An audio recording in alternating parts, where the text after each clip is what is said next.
Jefe, sin cantar. Bienvenidos a Través del Psicoanálisis. Hoy nos acompaña Aurora Fabre, psicoanalista, miembro fundadora de la Fundación CISAM, que atiende niños, adolescentes, jóvenes con trastornos graves. Consta de 3 dispositivos, un centro educativo terapéutico, un centro de día y consultorios externos. También es analista miembro de la Escuela Freudiana de Buenos Aires.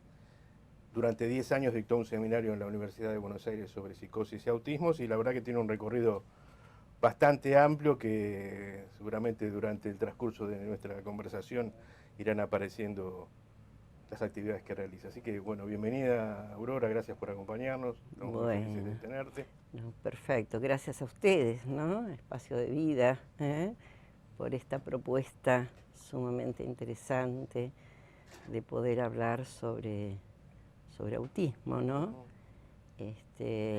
Autismo y psicoanálisis, y poder abordar el tema, digamos, de la infancia, de la adolescencia, que eso es fundamental, porque eso es amasar futuro. Seguro, es un ¿No tema, es cierto? aparte un tema realmente complejo, ¿no?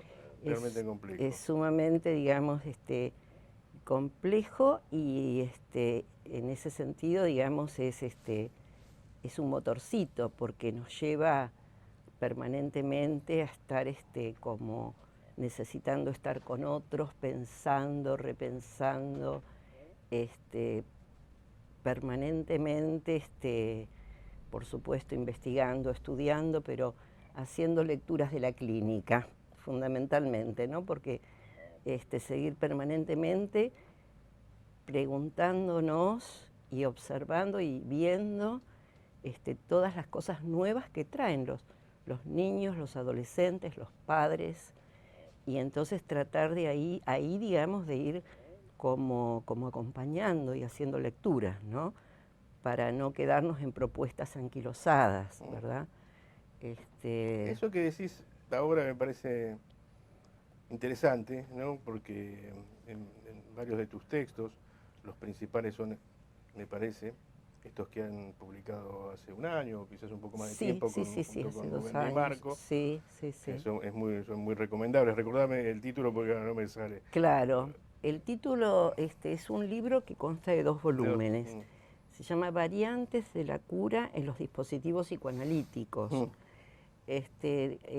Pusimos ese nombre, bueno, juntamente con Rubén Di Marco, porque veníamos realizando desde el 71 una clínica sumamente amplia, digamos, porque el trabajo con niños, con adolescentes, con padres y en problemáticas de niños y adolescentes que por ahí, digamos, no pueden llegar a la escuela o tienen dificultades en la escuela, o jóvenes que tienen dificultades en lo laboral. O sea, son situaciones complejas que entonces nos ha llevado a trabajar de una manera de ir como buscando cosas nuevas cada vez y al mismo tiempo viendo qué dispositivo para cada situación clínica, no pudiendo, digamos, por suerte, hacer lo mismo en forma estandarizada. Entonces esto hizo que, bueno, que tuviéramos, porque nosotros abordamos la problemática desde el punto de vista de la singularidad y desde el punto de vista de lo grupal, colectivo, institucional, las problemáticas graves, digamos, ¿no? Entonces, en ese sentido, hemos ido trabajando en el psicoanálisis individual, de pareja, de familia y del abordaje institucional. Entonces, puestos a escribir la experiencia de tantos años, decíamos, bueno, ¿cómo hacer? Entonces se nos ocurrió esta cuestión de las variantes en la cura en los dispositivos psicoanalíticos. Para, digamos, un volumen es todo lo que tiene que ver con las neurosis, porque de ese modo también trabajamos en los consultorios, o sea, con el niño, con los padres, con el adolescente, con la escuela, o sea, en lo singular y en lo vincular situacional. Entonces, por eso abordamos en un volumen para las neurosis y en otro volumen, el volumen 2, para las problemáticas severas, y entonces ahí abordamos, digamos, el trabajo en algunas situaciones clínicas que podemos trabajarlo de pronto desde el consultorio en interconsulta con el médico psiquiatra, el psicopedagogo, la escuela o el taller laboral, y en otros casos ya con dispositivos que se requieren, como el centro educativo terapéutico para niños y adolescentes o el centro de día para jóvenes y adultos. Entonces, de ahí que en el libro habláramos de variantes de la cura en los dispositivos psicoanalíticos, volumen 1, sobre transferencia, y en el volumen 2 también, variantes en la cura en dispositivos psicoanalíticos, pero para problemáticas graves. Entonces ahí la transferencia es lo que nombramos como lo transpuesto a lo real, porque digamos ahí en el dispositivo colectivo institucional se da también fenómenos de transferencia, pero tienen su especificidad. Y hay que ahí trabajarlos, ¿no? Sí, hay algo en el texto en los dos tomos aparece, generalmente en su primer capítulo o en su introducción, sí. un breve raconto de la historia, sí. ¿no? Que me parece interesante, y en eso te quería preguntar, en lo personal, ¿cómo fue tu llegada al psicoanálisis? Porque te enganchaste, y después si nos podés contar un poquito cómo fue más o menos el recorrido de CISAM, que en parte un poco lo estás comentando ahora. Claro, sí. A nosotros nos resulta interesante porque en ese recorrido histórico está siempre circunscripto por los avatares de nuestro país. Claro. Y no siempre, no sé si vos lo pensás de la misma manera, en nuestra posición se toma en cuenta situaciones sociales, situaciones comunitarias, y ustedes lo tienen presente como una cuestión central, me parece, ¿no? Sí, siempre nos pareció que era algo esencial, porque la persona, el sujeto, esencialmente es social. Luego, en tal caso, cuando se va constituyendo, va como recortándose de ese baño que es lo social, que es lo que constituye al sujeto, ¿no? Y en ese sentido, respecto de cómo llegué al psicoanálisis, bueno, en la facultad tuve la suerte de tener docentes excelentes, siempre, digamos, yo me formé en la década del 70, no quiero contar la edad, pero bueno, me formé en la década del 70, con Rubén fuimos compañeros de facultad, nos conocimos en la facultad, y es mi compañero de vida. Y bueno, allí, digamos, rápidamente, cuando fuimos ya promediando las últimas materias, digamos, Rubén entró en el Tobar García, que es el hospital que acababa de formarse en el 69, el Tobar García, y nosotros CISAM lo armamos en el 71. Entonces, ni bien nos recibimos, entró en el Tobar García, y yo empecé la residencia en el Hospital Braulio Moyano, bueno, que es una ciudad, digamos, con una problemática severa de la mujer, digamos, ¿no? Y entonces, y al mismo tiempo nos fuimos encontrando con compañeros, con colegas, que teníamos las inquietudes de seguir estudiando permanentemente. Y entonces con colegas del Tobar García y con colegas del Hospital Moyano, nos fuimos agrupando para armar algo que nos permitiera seguir, digamos, trabajábamos a la mañana en el hospital y seguir a la tarde trabajando juntos, ¿no? ¿Ya pensaban en atención de niños? Empezamos con la atención de niños y sus padres, porque, bueno, nosotros, por ejemplo, tanto en el Tobar como en el Moyano, nos encontramos con otros colegas, por ejemplo, con psicopedagogos, musicoterapeutas, ya en aquella época que no se trabajaba en privado en forma interdisciplinaria, pero en el hospital nos encontramos con psicopedagogos, con una trabajadora social que era exquisita, que pateaba los barrios, digamos, ¿no? Con médicos psiquiatras. Entonces nos fuimos agrupando y buscábamos docentes que nos dieran clase a todos juntos. Entonces alquilamos una casa y ahí empezamos a trabajar. Algunos, por ejemplo, trabajamos con el niño, otro recibía a la pareja de padres, cuando había problemas en el aprendizaje lo tomaba la psicopedagoga, le pedíamos a la trabajadora social que viera la situación social de esa familia. O sea, desde el vamos ya, en el 71 empezamos así con un equipo interdisciplinario y que decíamos que eso era psicoanálisis y nos decían que no. Porque no se consideraba que eso era un rejunte, no sé, ¿no es cierto? Y nosotros pensábamos que era una escucha de no de una persona, un sujeto, sino de una situación clínica, ¿no? Y y bueno, realmente trabajamos mucho porque, por ejemplo, tratábamos de ubicar cuáles eran las instituciones que estaban cerca de las familias para que los niños además pudieran insertarse en un club o ir a un centro cultural. Y también lo político, o sea, era una época de gran efervescencia política, entonces íbamos a las unidades básicas para poner una biblioteca, para ubicar el tema de un botiquín. Siempre como si fuera una actividad desde la fundación. Desde la fundación. Y no, digamos, política en el sentido de partido, sino entendiendo lo político como un engranaje, como un meollo, que es un sostén para las familias. Entonces ahí, digamos, después tuvimos que ir haciendo, digamos, no fue sencillo poder ubicar que nosotros, digamos, no éramos un grupo que estábamos, digamos, en pos de una orientación política únicamente, recibíamos a las familias en su conjunto, ¿verdad? Y que bueno, que justamente el hecho era poder utilizar los recursos de la comunidad, la plaza, ¿verdad? En fin, las distintas instancias que la comunidad ofrece para que el niño, el adolescente, la familia que nos consultaba pudiera circular por lugares donde pudieran enriquecerse, ¿no?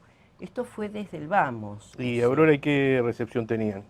Bueno, buenísima, la verdad que buenísima, porque, o sea, las escuelas, o sea, siempre ubicamos que los equipos están como deseosos del intercambio, ¿verdad?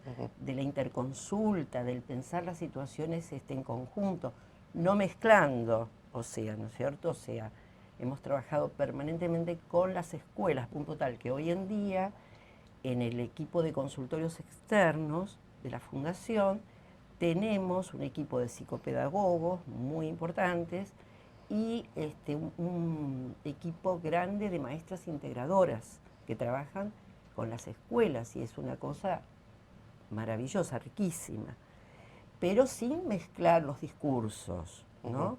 O sea, entendiendo, digamos, que el equipo terapéutico es un equipo que recibe situaciones clínicas que requieren un orden de intimidad y que, digamos, en lo que tiene que ver con el lazo, con lo que puede ser un club, la escuela y demás, requieren de parte del equipo terapéutico un acompañamiento, pero que no implica, digamos, mezclar discursos, ¿no? Eso, no. ¿Y no. habrá posibilidades de dialogar entre los discursos? Bueno, claro, sí. Porque sí. es muy bueno lo que vos decís, porque muchas veces quizás sea una lectura sintomática, se piensa en, no sé, los discursos 4, 5, lo que sean, Sí. pero no sé si a veces pensamos que esos discursos pueden tener cierto, no sé si llamarlo diálogo, intercambio, recorrido. Entiendo, por supuesto, cuando me refiero a los discursos de Lacan, que tal vez pase por otra dimensión, Sí. pero dentro de los discursos de la especificidad de cada actividad, también son un discurso en un punto. Lógico, Y lo que vos contás me hace pensar que hay un diálogo necesario, si no, no se podría llevar adelante.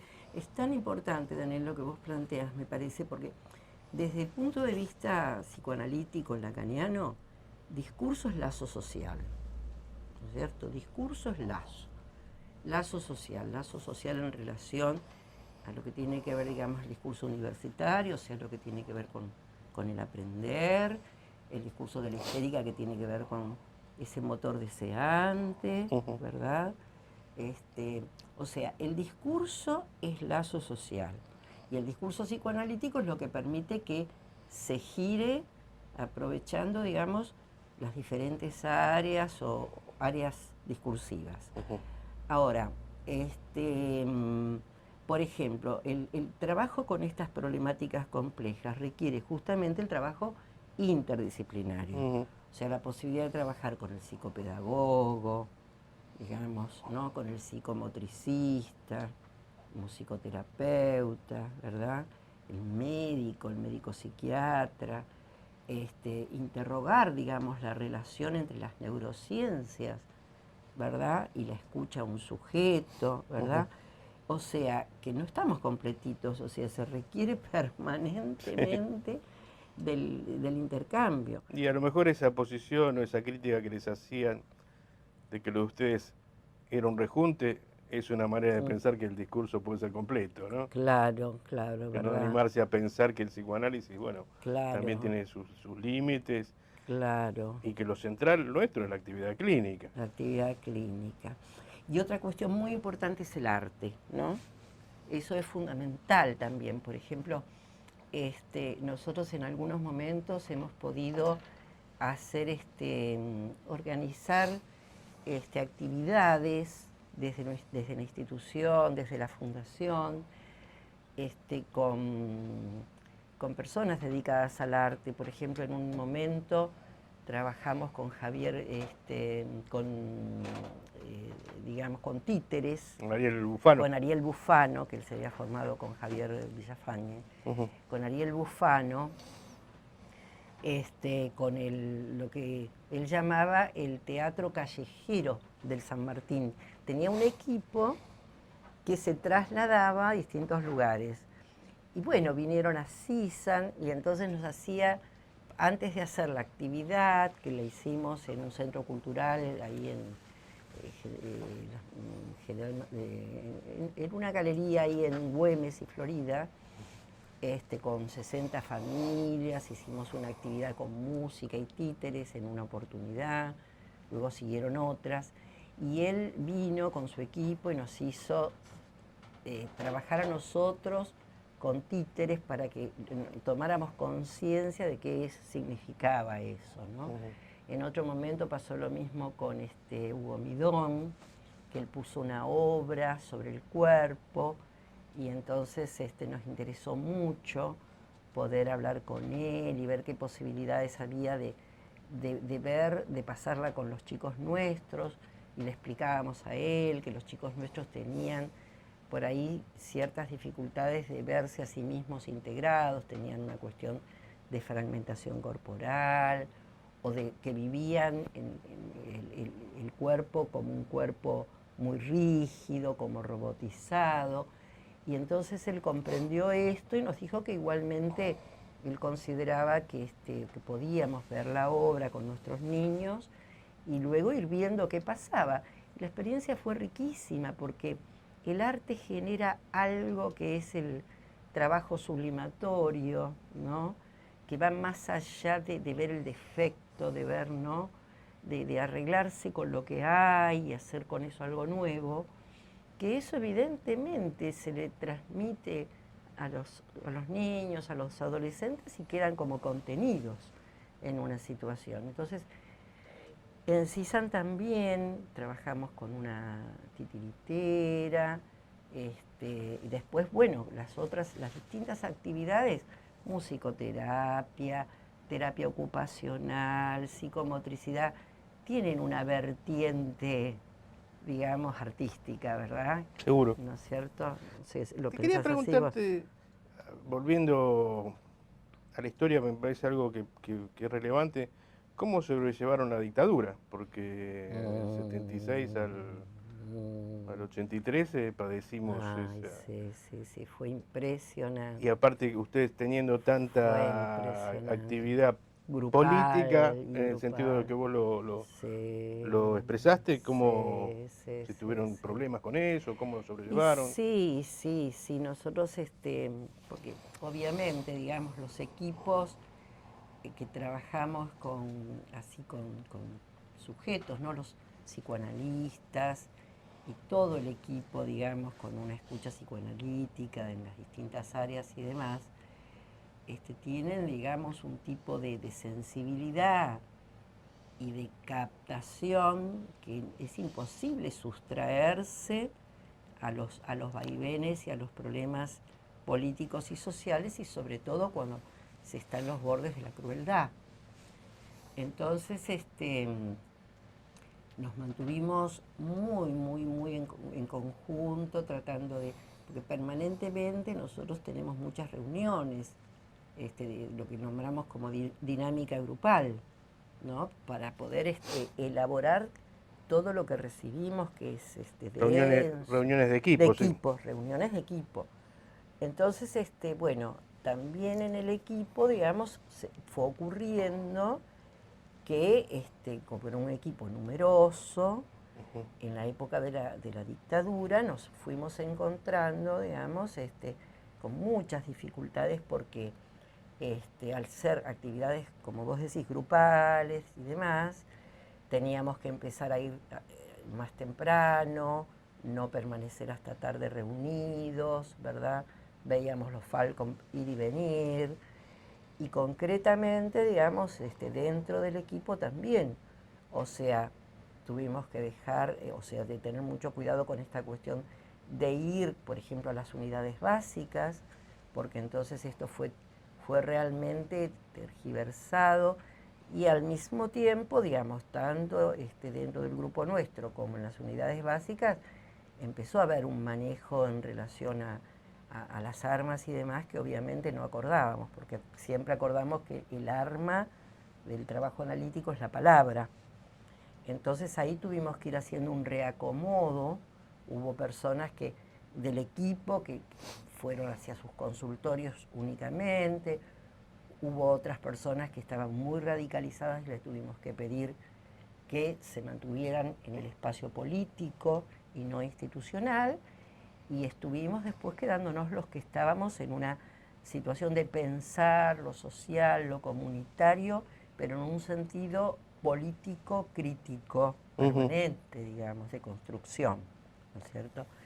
Entonces, Sí, que la actividad de alguna manera, la actividad clínica se vio afectada por toda esa situación. Muy afectada, y siempre sentimos que los que nos cuidaron mucho fueron los vecinos, porque jamás tuvimos ningún tipo de allanamiento ni nada, y eso que teníamos estas actividades, que íbamos, que veníamos, y yo creo que los vecinos captaron que lo nuestro era algo, digamos, partidario en el sentido, yo no quiero ser peyorativa, pero me refiero, digamos, a una cuestión de tener un pensamiento unilateral, digamos, sesgado, ¿no? Y entonces advertían que lo nuestro era el trabajo con el pensamiento, con las emociones, con la afectividad, con la creatividad, apostando, digamos, a espacios de subjetividad permanente, en las condiciones posibles. Nosotros, bueno, como ustedes, partimos de sujetos donde lo simbólico, digamos, a veces tiene muchos límites, ¿no es cierto? Está muy perturbado, y entonces el trabajo nuestro es cómo hacer para que aún en esas condiciones la palabra se constituya de la manera posible, con el gesto, con el objeto, digamos, que haya algo ahí que circula haciendo lazo social, ¿no es cierto? Entonces, el trabajo muy fuerte con tanto con los adultos que están a cargo del niño, como también con los equipos, para que ante situaciones clínicas así muy difíciles de un niño con autismo, que llega muy desconectado y demás, ir trabajando para que el adulto a cargo pueda ir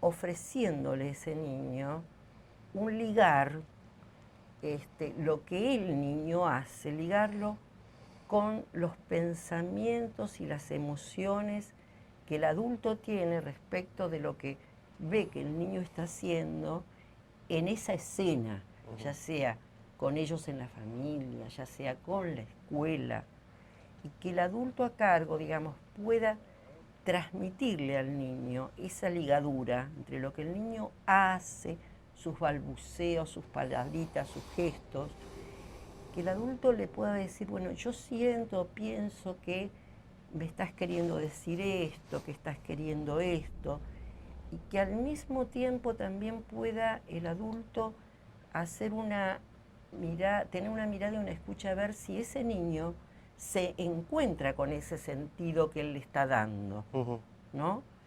Entonces, cuando hay ese encuentro del sentido que el adulto da, eso que el niño hace se vuelve experiencia para ese niño. Cuando hay una relación, digamos, amorosa. Experiencia y esa experiencia una marca, quizás. Y esa experiencia es una marca. Entonces, es un sentido que no tiene que ser un sentido unívoco de certeza, pero el adulto, bueno, esto sirve para la crianza y también para los equipos que trabajamos, ¿verdad? Es interesante esto último que decís en el punto de, bueno, esta serie de programas que estamos armando están dedicados como tema central el autismo. Así que Claro.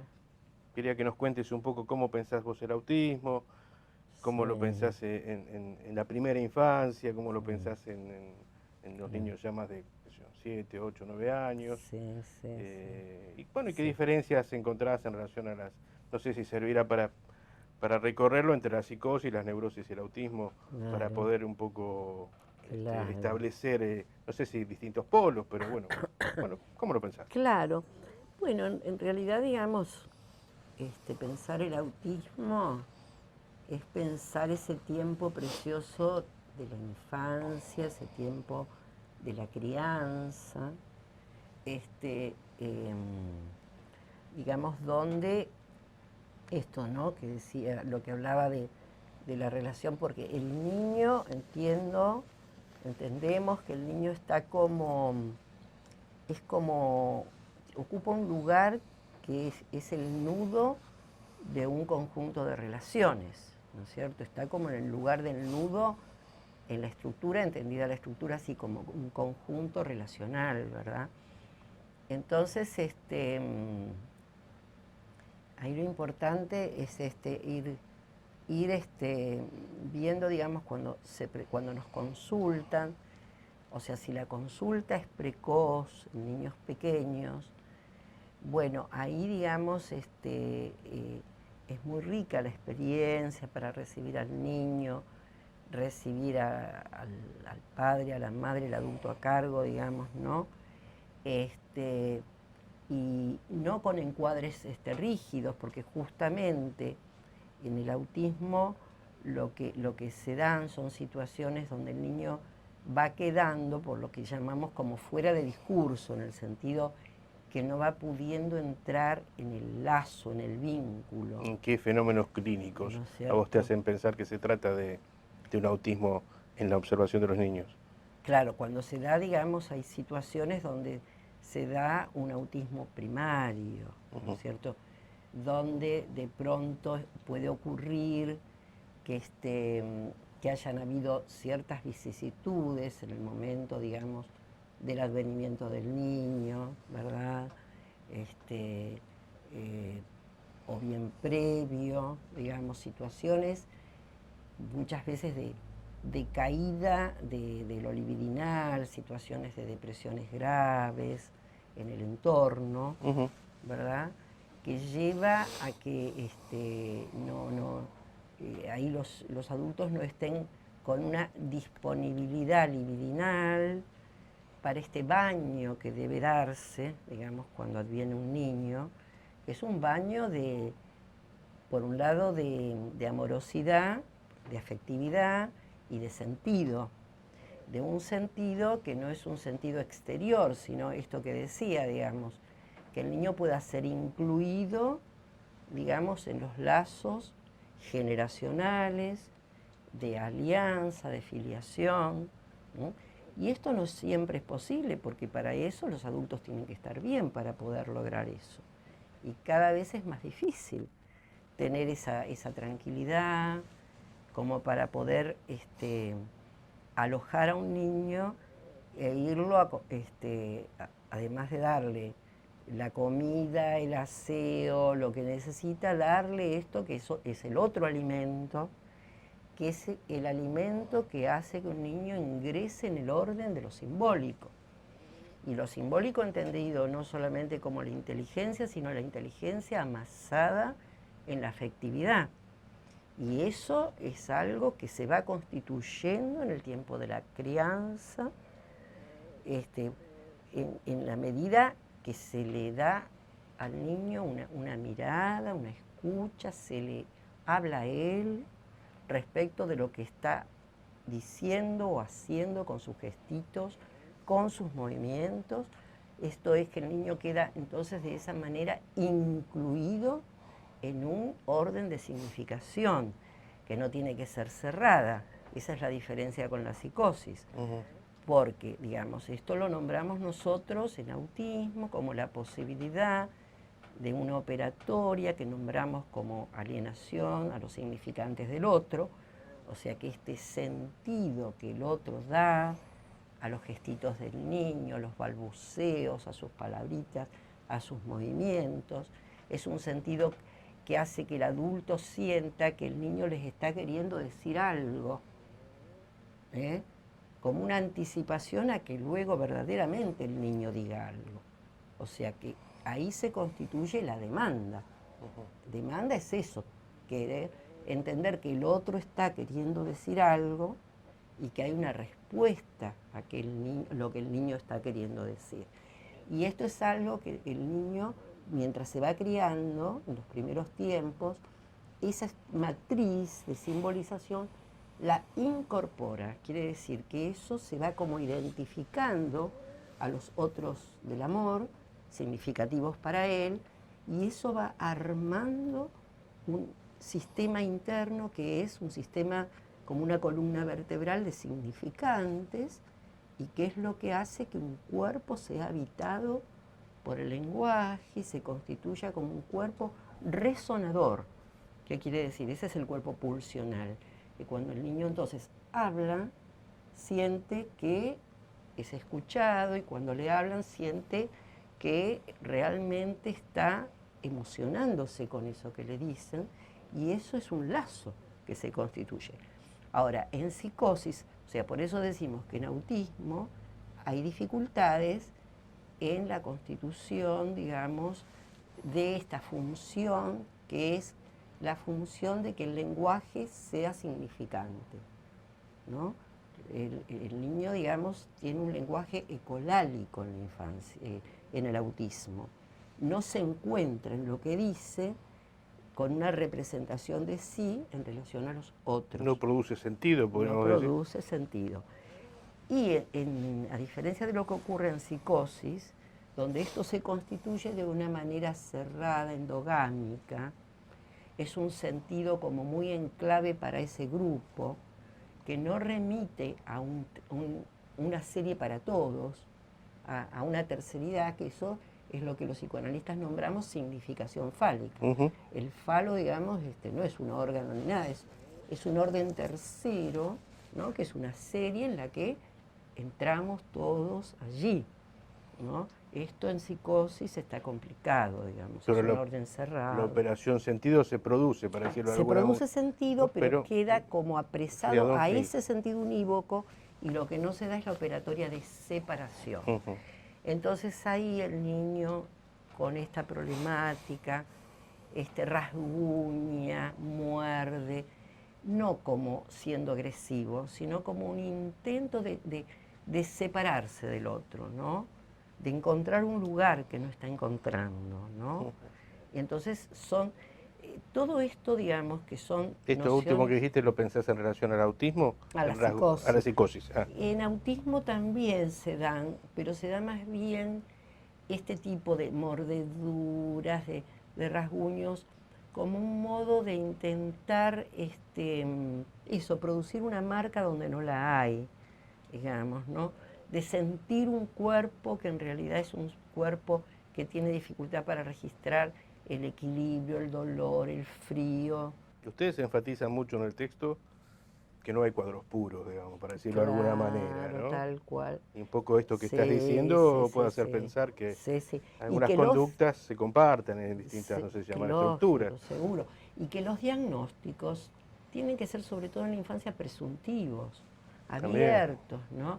Y que además el diagnóstico sirve como una aproximación para ver cómo intervenir, no para etiquetar, sino Mm, para saber que, por ejemplo, en autismo, dado, digamos, de que el niño tiene, porque no ha podido armar este sentido, esta imagen de sí mismo, esta conducta, las defensas que cuando se constituye el yo, el sujeto tiene defensas, no me gusta esto, digo que no, me gusta lo tomo, sino no. Esto que no se constituye en autismo hace entonces que el niño tenga que armar como una barrera de aislamiento, ujú. como una defensa extrema. Entonces vos me decías, digamos, cuando uno trabaja con niños muy pequeñitos, uno puede al trabajar con el nene por un lado, con el nene y los padres por otro, con los padres por su lado, meterse cuando el nene tiene un objeto autista y meterse con eso, intervenirlo y demás. Pero cuando los chicos son más grandecitos, hay que trabajar en pos de lo que sería como la estabilización, porque no se puede arrancar un grabador porque está rayado y nos raya a nosotros, ¿no? Hay que ir como tejiendo y trabajando, teniendo en cuenta esas barreras, no derribándolas. Entonces el diagnóstico sirve para que el equipo sepa cómo intervenir. De pronto con un niño con autismo es muy importante como viven como en terror y los movimientos de rocking y de aleteo no es angustia, es directamente terror porque no tienen incorporada una escena que los contenga, que sepan, digamos, dónde está el obstáculo y el miedo, entonces tal objeto me da miedo y me voy para el otro lado, ¿no? O digo esto, digo lo otro, no están, las coordenadas temporoespaciales no están armadas. Entonces, ahí es importante entonces que los que trabajamos con estos niños tratemos de tener una posición donde vayamos escuchando qué los aterroriza. Y muchas veces lo que más los aterroriza es todo lo que proviene del orden de lo humano. La mirada, hablarle directamente, sería como los objetos pulsionales del adulto los aterroriza, porque no saben qué hacer con eso. Entonces de pronto uno tiene que hacer como intervenciones donde de pronto le dona la sustracción de la mirada. Si yo estoy haciendo algo, el niño siente que puede estar al lado mío, pero que no lo estoy derribando con la mirada, que él sienta que tiene que hacer algo para mí, Ujú. porque no puede responder a la demanda. ¿Mm? Entonces, eso son como intervenciones específicas. Sí, son la verdad que una fineza que hay que, bueno, estar en situación para poder tenerlo presente y ver cómo Sí, abordarlo. y que las construimos en equipo, Y aparte me ¿no? parece importante esto que señalás entre cómo abordar en la primera infancia, donde las Sí, cosas todavía, la intervención entiendo yo, del claro, otro tal vez no sea tan aterrorizante, o claro, a un pibe de 7, 8 años donde esas defensas ya ya son está. parte de sí, para decirlo de alguna manera, Exacto, y que sí, derribarlas quizás los deja claro, en una caída en el abismo, como diría Winnicott claro, en algún exacto, Daniel, momento. sí, totalmente, totalmente, ¿no? Por ejemplo, suponete, tengo presente en es importante, aún en la primera infancia, insoslayable, pero también cuando los chicos son más grandecitos y en las problemáticas severas, el trabajo con la familia. Eso es fundamental. Y entendiendo que a la familia también le pasan muchas cosas, o sea, no se trata de decir, bueno, aquí está la fuente del conflicto, Y no ¿no es sabemos. cierto? Porque eso es es un enigma realmente. Exactamente. Nosotros, los analistas, los equipos, tenemos que tener una actitud de humildad, de ir como eso, como acompañando. Nosotros hablamos mucho de que, por un lado hablamos de la clínica de lo cotidiano. Con Rubén hablamos porque en problemáticas graves es muy importante en el tratamiento institucional lo que tiene que ver con que se produzca, o sea, pensamos la institución como un dispositivo donde tiene que articular lo singular del niño o adolescente, lo singular de la familia, con los talleres como lo grupal. Y como una matriz donde tiene que haber un orden, digamos, a través, digamos, del equipo, de los roles, de las funciones, del poder hablar de lo que ocurre y demás, dentro de lo posible, porque es obvio que lo humano es per se, digamos, falta, imperfección, pero dentro de lo posible, para que esta matriz de alguna manera contenga lo no libidinizado del autismo y vaya armando una cosa como de ligadura, de afectividad, ¿no? Y en psicosis, de acotamiento de lo que irrumpe como un goce masivo que destruye, ¿no es Y cierto? sí, porque lamentablemente, no sé si a veces con razón o no, el psicoanálisis sufre, no sé ya decir un estigma, ¿no? Como Sí, que nuestra actitud hacia los papás es culpabilizarlo. La verdad que sí, no se trata de eso. Se claro, trata de que convivir, acompañar a un niño con estas sí, características es muy difícil es muy para las difícil, familias. Y claro, a veces hay conductas de las familias que si empiezan a desplegarse, pueden producir cambios que son beneficiosos tanto para el niño como para la para la familia. dinámica familiar. Entonces, la Totalmente, posición totalmente. nuestra es, como vos bien lo decís, Claro, acompañar, brindarles un lugar claro, para que puedan hablar, porque totalmente, no sé si totalmente. ustedes lo observarán, en nuestra experiencia clínica hay muchos papás que llegan y no pueden hablar y suponemos que es por la angustia que padecen que los deja Claro, paralizados, ¿no? totalmente. Entonces es fundamental. Yo pensé contarles una pequeña viñetita, digamos, porque conversando telefónicamente con vos, Daniel, decía que a veces la clínica da la posibilidad de pensar ciertos conceptos que es difícil como aprehenderlos o agarrarlos teóricamente, y que además los equipos tenemos que hacer una transmisión, Ujú, digamos, porque el psicoanálisis es una praxis, ujú, tiene que servirnos para estar cada vez mejores, ¿no? Este, sin dar recetas porque no las tenemos. exacto. Pero, por ejemplo, estaba pensando un niño vamos a nombrarlo Manuel, que vino a CISAN cuando tenía 11 años, que derivado por una escuela especial, ¿no es cierto? Y es un niño que sabía leer, sabía escribir y sabía los números, ¿verdad? Pero tenía o sea, se aislaba enormemente del grupo, no le interesaba absolutamente nada, digamos, hacía movimientos sumamente estereotipados, giraba como un trompo, se mordía, digamos, porque su cuerpo cada vez era un cuerpo más insensibilizado. En fin, digamos, pero era un niño que leía, escribía, ¿no es cierto? Y vino teniendo 11 añitos. Este, y ahí el punto, bueno, es un nene que tiene una hermanita y un hermanito menor que él, y su mamá y su papá vinieron de un país de Latinoamérica, cuando él tenía 2 años.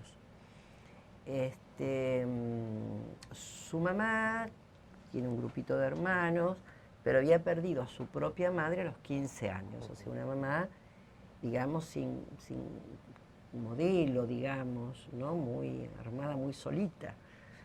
Y el padre había tenido, digamos, la posibilidad de empezar la facultad, estaba en segundo año de ingeniería en informática, pero por un problema económico se tuvieron que venir acá a la Argentina y estuvieron trabajando en un taller que el padre decía, hacemos trabajos de esclavos en estos talleres de hilado, de Sí, textiles, sí. textiles, ¿no es cierto?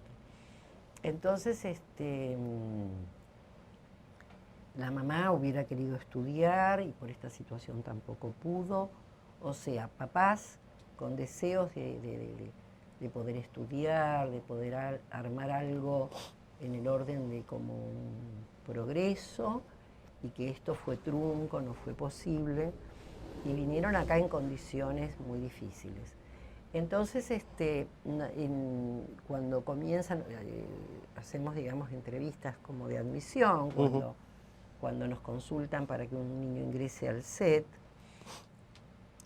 Entonces, ahí, digamos, la mamá hablaba con la mirada baja, no podía sostener la mirada mientras hablaba, lloraba permanentemente. Y el papá planteando permanentemente esta situación de esclavitud que tenían acá. Y por otro lado, mientras recibimos a los padres, hay otro colega, digamos, que acompaña a Manuel. Entonces lo lleva, digamos, a la sala para que vaya conociendo otros niños. Pero Manuel en ese momento tenía, digamos, lo que nombramos una errancia, o sea, era como que no había puertas, no había ventanas. Por esto que decimos que no está armado en autismo las coordenadas espaciotemporales, ¿verdad? Entonces, y en las entrevistas así, de las primeras entrevistas, fuimos como leyendo ciertas situaciones que después retomamos cuando pudo ingresar en una salita, digamos, con 4 o 5 chicos, pares. Después hubo el terapeuta que lo acompañó desde el inicio, quedó como terapeuta individual. Y fuimos trabajando con la familia también, pero bueno, donde en estas situaciones de tanta desestructuración no hay posibilidad de armar un encuadre, ¿no? Entonces la institución funciona, qué sé yo, como tenedor libre, ¿no es cierto? O como un colectivo, el que se sube ahí ¿no? Se acomoda como puede. También. Claro, el que se sube al colectivo lo recibimos. Entonces así, bueno, fuimos escuchando, digamos, que el papá tenía toda una situación de alcoholismo muy importante,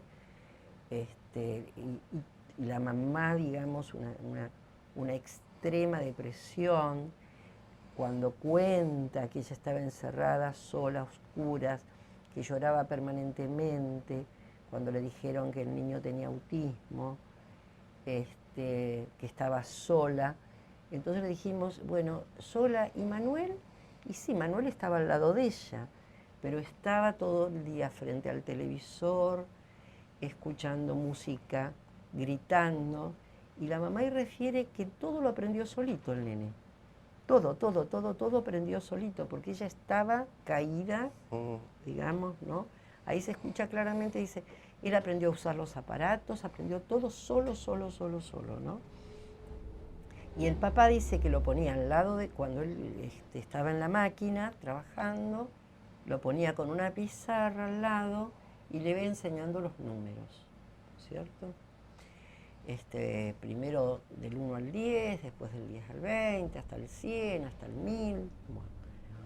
Entonces, ahí, digamos, fuimos como viendo que había en los padres, digamos, por un lado, muchas dificultades, por otro lado había una demanda de ser acompañados y ayudados, ¿no?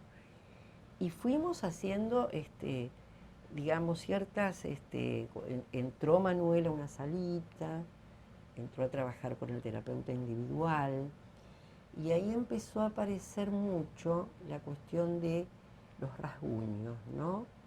La mamá venía con muchísima angustia y nos contaba que había revisado el cuerpo de Manuel, que tenía rasguños, ¿no es cierto? Y ella se desbordaba mucho, se angustiaba. Entonces fuimos trabajando con ella, diciéndole, digamos, porque ella quería que lo cambiáramos de sala. Entonces nosotros fuimos ubicando que en realidad Manuel ofrecía su manito a uno de los chicos para que le rasguñara. Y después iba a la casa y se la mostraba a la mamá, ¿no? O sea, que había, digamos, en Manuel, digamos, una búsqueda de algún tipo de contacto, pero era ese el modo en cómo lo podía buscar, colocándose como un objeto a ser rasguñado, digamos, ¿no? Y también mostrándole a la mamá. Y mostrándole a la mamá, ¿no es cierto? Entonces ahí nosotros intentamos no responder a la demanda de la mamá, sino planteándole a ella que además con este nene, bueno, cocinaban con sus manitos, hacían galletitas, cocinaban juntos, se reían, jugaban, que hacían otras cosas, no solamente la cuestión del pelearse de esa manera. Y por otro lado, fuimos trabajando a partir de ahí, por ejemplo, en el taller con psicomotricidad, la cuestión de, él también iba y le mostraba a la psicomotricista su manito lastimada. Entonces la psicomotricista intentaba curarlo y en determinado momento, porque estaba un poquito infectado, le puso alcohol y el nene empezó a decir, quema, quema. Y después entonces a poner cremitas, cremita cura. Y empezó a traer una serie de palabritas en torno a esta situación, digamos, ¿no es cierto?, de relativamente a su cuerpo. A su vez, digamos, por otro lado, vemos nosotros que en estas situaciones clínicas hay una dificultad muy grande en los cambios, no solamente en los niños, cambios de situaciones. Por ejemplo, un día viene el papá y comenta que habían llegado, él venía a buscarlo cuando salía Manuel del centro terapéutico. Entonces cuenta un día el papá que habían llegado a la noche a la casa. ¿Qué pasó? Bueno, Manuel no había querido tomar el colectivo que los llevaba hasta la casa y que lo había arrastrado y lo había llevado a tomar otros colectivos y habían terminado los dos perdidos. Entonces ahí la terapeuta, digamos, le dice, bueno, pero el recorrido lo sabe usted es el papá. Y él necesita que usted como papá lo lleve, digamos. Lo lleve con palabritas, no solamente como un cuerpo a manejar. Sino que, pero el recorrido, y en esas situaciones así como muy concretas, se va trabajando la función. Porque ahí se le va diciendo, el papá es usted, que se tiene que usted autorizar, tiene que encontrar el modo de que su hijo entienda que usted tiene eso, que eso lo sabe usted y usted lo lleva. Pero al mismo tiempo, otro día con la mamá escuchamos que empieza Manuel a decir, colectivo 26, que era el colectivo que lo llevaba a la escuela especial. Y entonces lo decía en forma ecolálica todo el tiempo, a punto tal que la madre estaba harta y le dice, el 26 murió, ahora va a ser el 70 Sisan, ¿no? Entonces ahí cuando nos cuentan esta situación, ahí empezamos a entender y a resignificar lo que le había ocurrido con el papá, que estaba como buscando, ¿no?, ese 26 que le dijeron que estaba muerto, ¿verdad? Pero entonces en forma muy sencilla fuimos charlando con la mamá, que le tenía que decir, Bueno, el colectivo no se muere, porque no es una persona que tiene una mamá, papás, nace, muere, ¿no? Sino, bueno, que ahora está viniendo a otro lado. Y en las salas empezamos a trabajar haciendo recorridos del colectivo nuevo, que era diferente del recorrido anterior, ¿no es Poniendo en cierto? escena. Poniendo en escena, exactamente, Daniel, porque eso lo hacemos muchísimo a través de imágenes, de dibujos y permanentemente trabajando en esto que nombramos la clínica de lo cotidiano en CISAN, armando lo que son los ritmos, o sea, que llegan a la mañana, vamos a hacer tal cosa, después un refrigerio a la mitad de la mañana, luego viene el almuerzo, la anticipación. Trabajamos mucho con los ritmos, ¿verdad? Y al mismo tiempo, permanentemente con la cuestión de presencia-ausencia. O sea, que ellos están ahí con sus compañeritos, con el terapeuta, el director está en la lección, o sea, todo el ordenamiento que en ese momento el papá está en el taller, que la mamá está cocinando, o sea, esto nombramos como matriz de simbolización. Estabas comentando que las marcas y la crema Claro, te habían claro. propiciado como algún, no sé si decir, lazo. Sí, porque por ejemplo, digamos, o sea, fuimos como pudiendo ir escuchando que esto que a él le había pasado con el papá, de perderse buscando un colectivo y yendo de un lugar a otro, no era una cosa loca, sino que tenía un sentido. Él estaba de alguna manera planteándose la diferencia entre ir a la escuela especial y venir a CISAN. Y la mamá, digamos, en un momento así como de desborde, porque bueno, estos chicos desbordan realmente con una cosa ecolálica de exigencia, le dijo, el 26 se murió.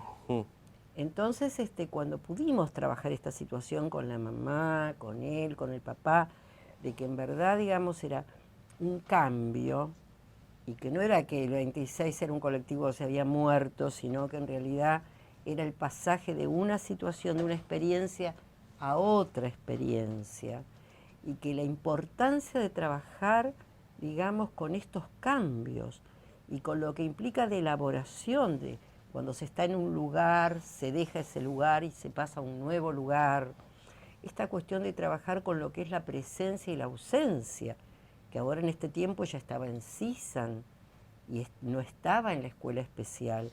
Todo esto, la presencia, la ausencia, los cambios, hacen, digamos, al meollo de lo que es el ligar la inteligencia con la afectividad y el que el niño y el adolescente se sienta formando parte de un acontecer entre su familia, la institución, los otros en el lazo, y va reconstruyendo la imagen de sí y la imagen de los otros, ¿verdad?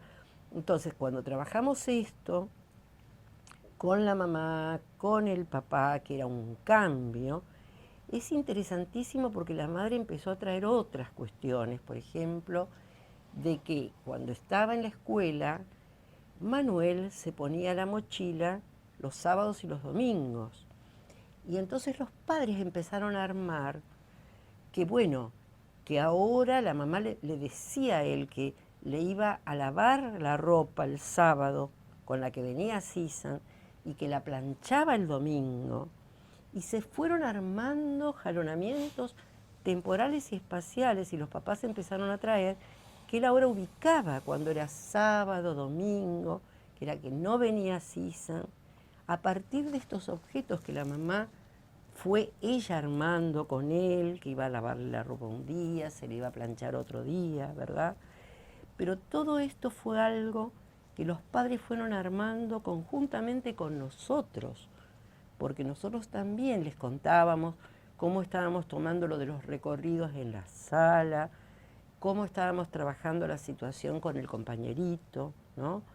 Entonces, la madre un día viene y dice, claro, dice, porque yo me daba cuenta que antes no podía hablar con Manuel. Dice, el otro día empezó a los gritos y se tiró al piso. Y yo le dije, hijo, no te entiendo. ¿Qué querés? No te entiendo. Y él me dijo, sábana azul. Y yo entendí, dice la mamá, que él quería que le cambiara la cama y le pusiera la sábana azul. Yo entendí qué me estaba diciendo mi hijo, ¿no? Entonces, bueno, son pequeñas cositas, pero que hacen a un mundo, porque se van armando, digamos, esto que nombramos como la clínica de lo cotidiano, los ritmos, lo que pasa en la institución, lo que pasa en la familia. No es que los citamos a los padres, también les damos entrevistas, pero tratamos de irlos recibiendo en estos momentos y después un día les decimos, vamos a charlar sobre esto y ahí armamos una entrevista. O sea, es un trabajo con la familia, pero que muchas veces está como fuera de lo que sería un encuadre tradicional, ¿verdad? Es un trabajo cotidiano, ¿no es cierto? Porque no es posible de otra manera con estas situaciones, digamos, si vos estableces un horario, todas las semanas el mismo horario, no pueden sostenerlo, no lo aprovechan, se frustran porque se dan cuenta que no lo pueden sostener, ¿no? Entonces, bueno, eso era un poquito lo que quería como comentar, ¿verdad? Y tiene que ver un poco con lo que comentabas del relato clínico.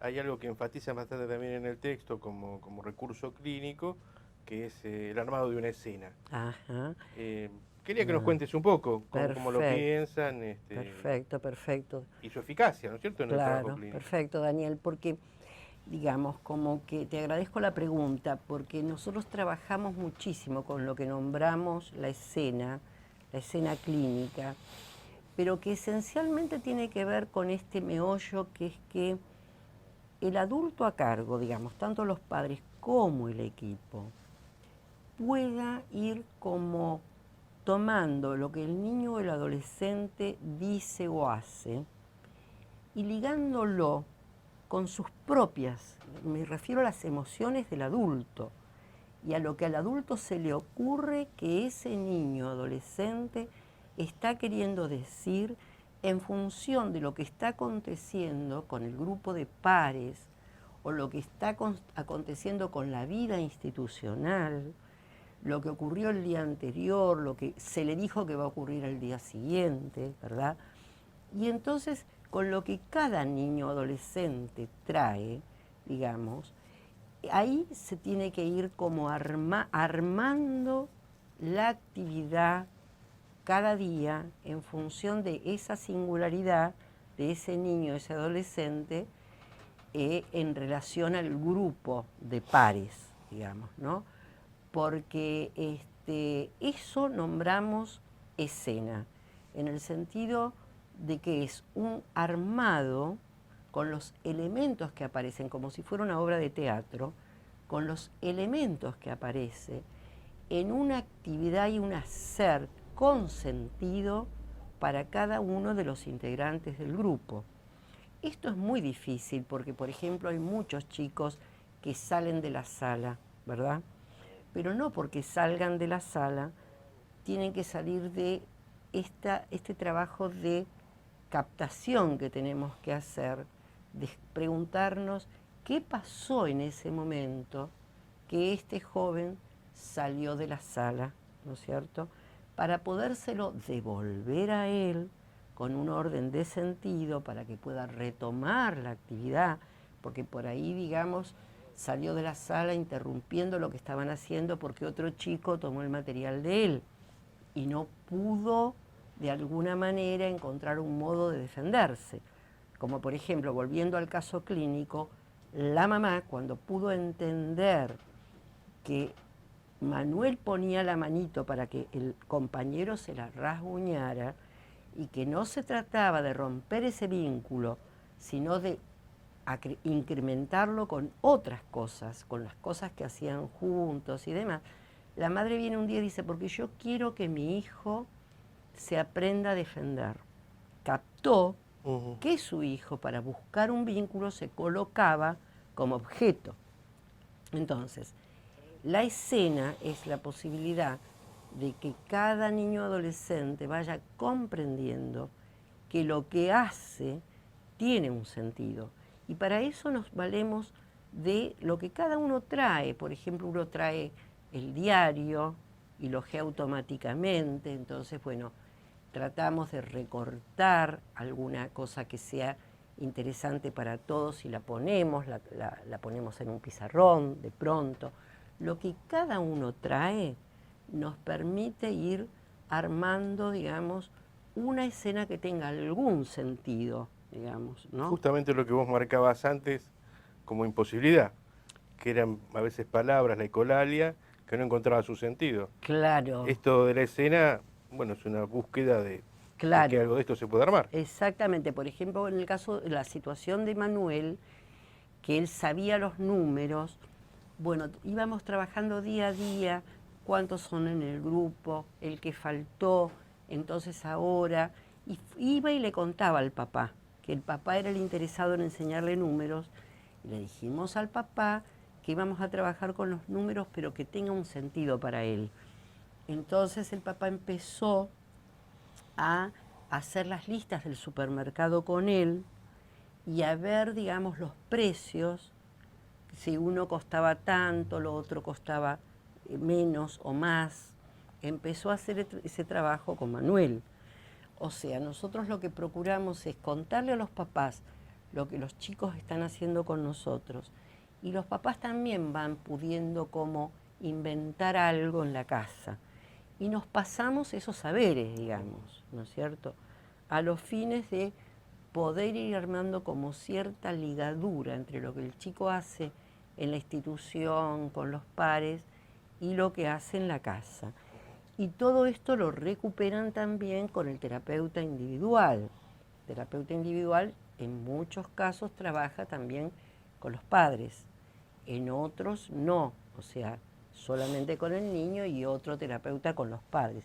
Ahí vamos viendo en cada situación clínica qué es lo que más se nos ocurre que beneficia, ¿no es cierto? Ese es el sentido. No sé si queda claro lo de la escena. Sí, sí. Yo creo que sí. A mí lo que me parece más interesante de la escena es el recurso de que la compañía de otros, si es que lo entiendo bien, permite en ese niño una experiencia que haga marca y que pueda producir sentido. Claro, tal Porque justamente cual. lo que vos señalabas antes de su imposibilidad de lazo tiene que ver con esa falta de sentido. Exactamente. En cambio, sí. esta escena que ustedes montan, Sí. que también es, entiendo yo, una ida y vuelta, porque no es una escena que a alguien se le ocurre, vamos a hacer esta escena. Claro. La clínica de lo cotidiano, como vos enunciás, es tomar de las cosas que traen los pibes, de las cosas, Claro. de las distintas vicisitudes de la institución, Claro. que eso se arma escena. Claro. Y eso deja marca. Exactamente. Así que sí, para mí me parece sí. un gran aporte, ¿no? Porque inclusive a veces son cosas que se hacen espontáneamente, Claro. pero el gran mérito es que ustedes lo tienen de alguna manera formalizado, pensado, Claro. y eso te sirve para transmitir la experiencia y para llevarla adelante. Claro, claro, totalmente, claro. Bueno, sí, Aurora, sí. la verdad que estamos muy agradecidos de tu compañía, de tus palabras, es un Claro, aporte claro, realmente claro. importante.